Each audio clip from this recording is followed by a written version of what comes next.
I still remember the exact moment she turned her back on me.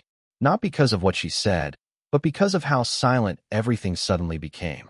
You know that kind of silence when your heart is still beating, but it feels like the whole world just pressed pause? Yeah, that's what it felt like when she walked away. I wasn't the type to fall easily.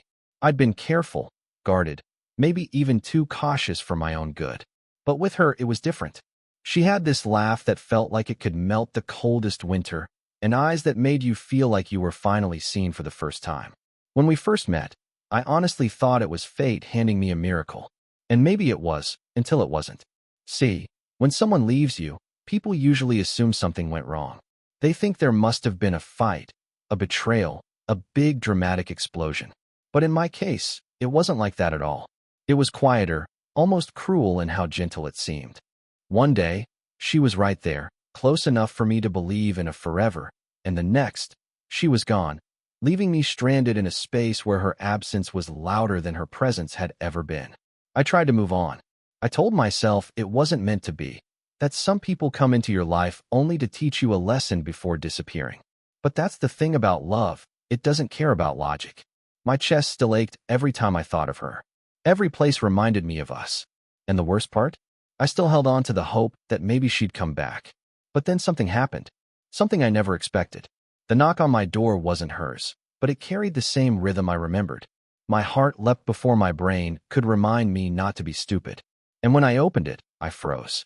Because standing there wasn't the girl who had left me broken. No, it was her sister. At first, I didn't know what to say. My throat felt tight, like the words just didn't exist. She looked so much like her. Same eyes, same smile. But there was something different too. Something sharper, braver.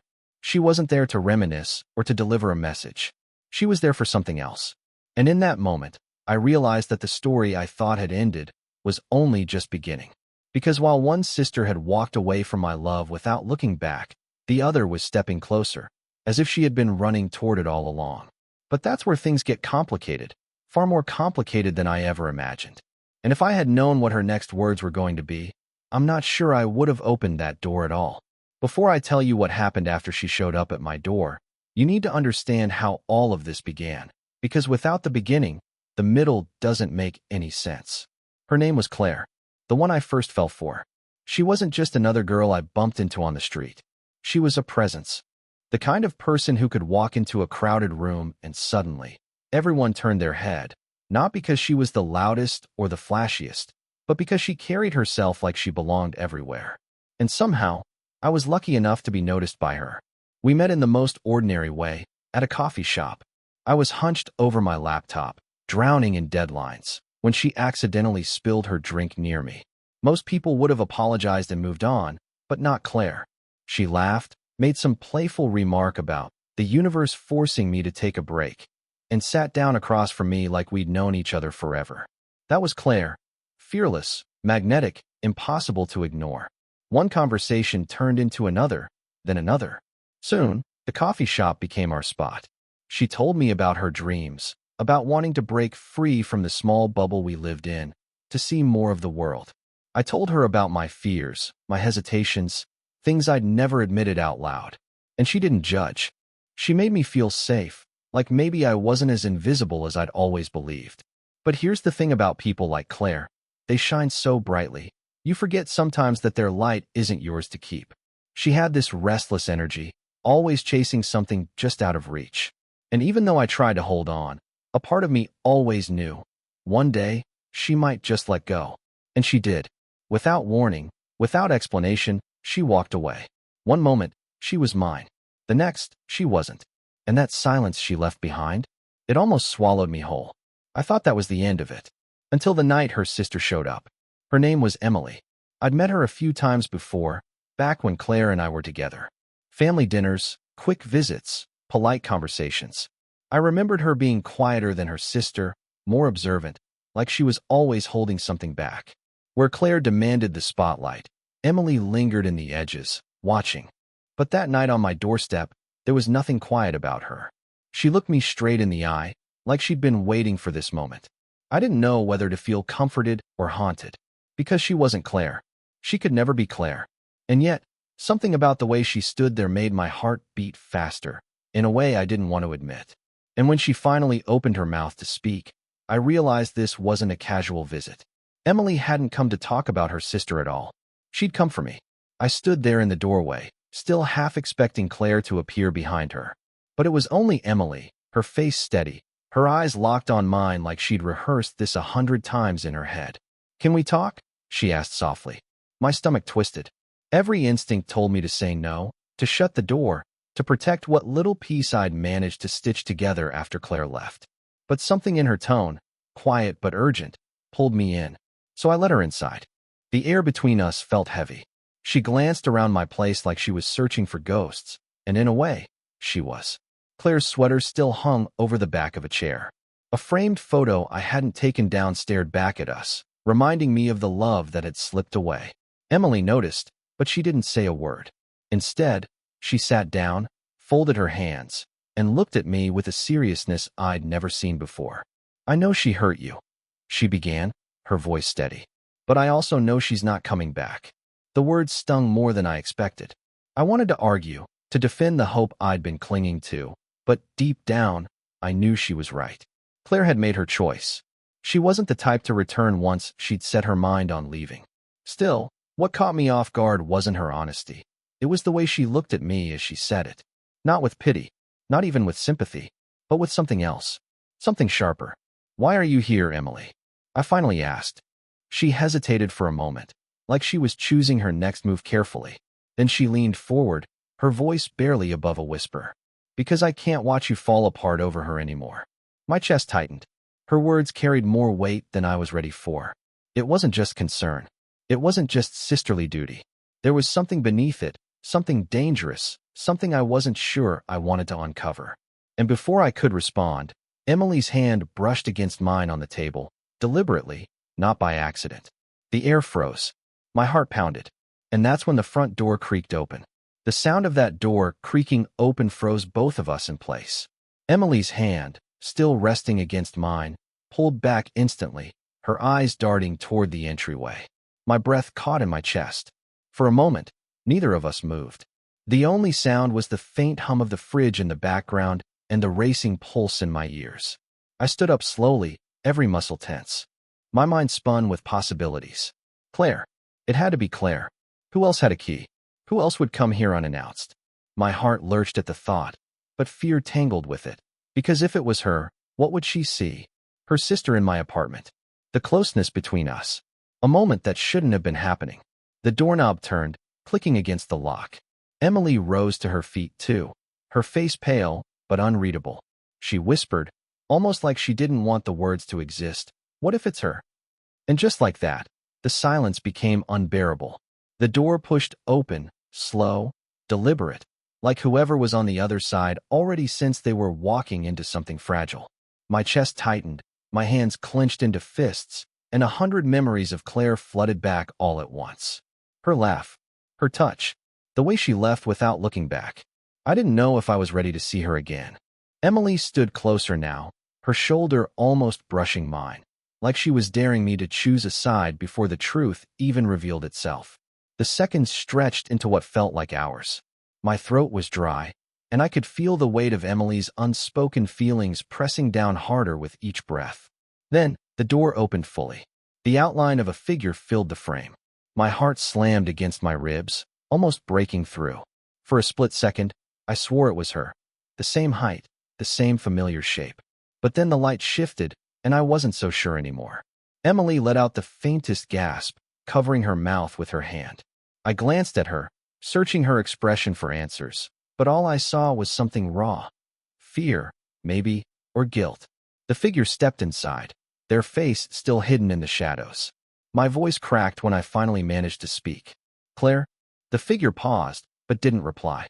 The silence dragged on, suffocating, electric. Emily's fingers gripped the edge of the table behind her, her knuckles white. Every nerve in my body screamed for resolution, for clarity, but none came. Just the steady sound of footsteps moving closer, deliberate and slow, as if whoever it was wanted us to feel the weight of every second. And right as the light hit their face, revealing the truth I wasn't sure I could handle, everything inside me shattered. But not because of who it was. because of what they were about to say. The light finally caught her face. Claire. My heart stuttered, 1,000 emotions colliding all at once. Relief, anger, longing, but before I could even find the words, she spoke first. You shouldn't be here, Emily. Her voice was sharp, almost trembling. Emily froze, her eyes narrowing, but she didn't back down. The tension between them was thick, like this wasn't the first time they'd clashed over me. Claire stepped further inside, her gaze burning through both of us. He doesn't know, does he? She asked, her words dripping with accusation. I blinked, my pulse racing. No what? Neither of them answered right away. Emily clenched her jaw, and Claire's lips curled into something between pity and anger. Then Claire dropped it, the kind of truth that rips the floor out from under you. She didn't come here to comfort you. She came because she's been in love with you long before you and I ever met. The room spun. My chest tightened. Emily's face flushed with a mix of shame and defiance. And suddenly, I realized this wasn't just about love anymore. It was about betrayal that had been hiding in plain sight all along. The room erupted with silence, so loud it felt like thunder. Claire's words still echoed, slicing through me like glass. Emily, in love with me before Claire and I had even begun? My eyes darted between them, searching for the truth, but all I found were two sisters locked in a stare that looked like it had been years in the making. Emily's voice broke first. I never meant for you to find out like this, she said, her hands trembling at her sides. But yes, it's true. I loved you before she ever did. I loved you when you didn't even notice me. And when she walked away, I couldn't stay silent anymore. Claire's laugh was bitter, jagged. So that's it. You waited for me to leave so you could swoop in? Always standing in the shadows. Always waiting to take what was mine. That's not fair. Emily snapped, her voice shaking with rage and heartbreak.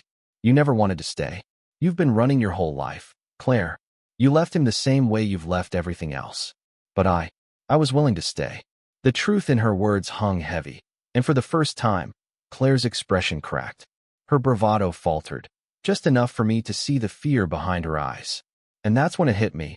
This wasn't just about love. This was about years of rivalry, of unspoken resentment, of a bond between sisters that had been quietly crumbling long before I ever came into the picture. I didn't leave because I stopped loving you, Claire whispered suddenly, turning to me. Her eyes glistened, vulnerable in a way I'd never seen before. I left because I knew she did, and I couldn't stand in her way anymore. The confession slammed into me, stealing the air from my lungs. She hadn't abandoned me because I wasn't enough. She had left because her sister's love for me was too big to ignore. Emily's face went pale. She shook her head, tears streaming. You didn't tell him all this time? Claire's silence was the answer. And in that unbearable stillness, I realized the cruelest twist of all. The choice had never been mine to make. For a long moment, no one spoke. The air was heavy with things none of us wanted to admit, but couldn't keep buried anymore. My mind spun in circles, searching for some kind of answer, some way to untangle what had just been laid bare.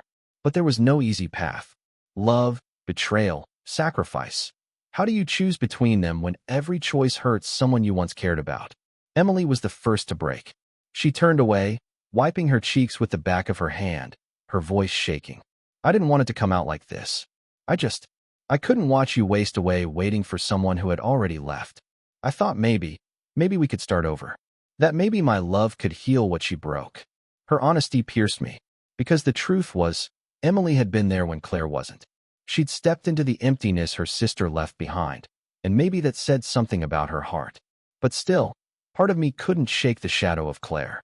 And then Claire, her voice softer now, looked at me with eyes that weren't accusing anymore, but pleading. I never wanted to hurt you. Walking away was the hardest thing I've ever done. But when I realized how much she loved you, I thought I was doing the right thing. I thought letting you go was my way of protecting both of you. The weight of her words hit harder than any goodbye. She hadn't left because she didn't care. She had left because she cared too much.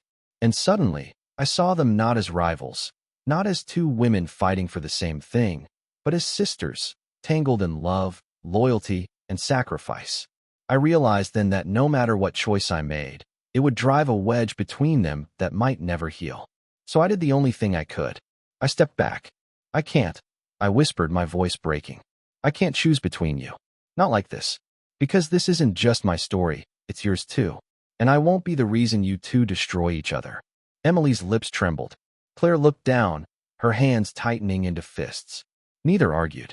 Maybe because they knew I was right, or maybe because the damage had already been done. In the end, they left together. Not hand in hand, not in perfect harmony, but side by side, with the fragile hope that maybe, just maybe, they could salvage what was left of their bond. And me? I stood in the silence once more.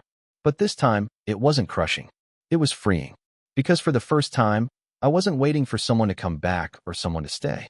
I was just me. Sometimes love isn't about holding on. Sometimes it's about letting go, so that everyone has a chance to find where they truly belong. And maybe, just maybe, that's what love had been trying to teach me all along. 45.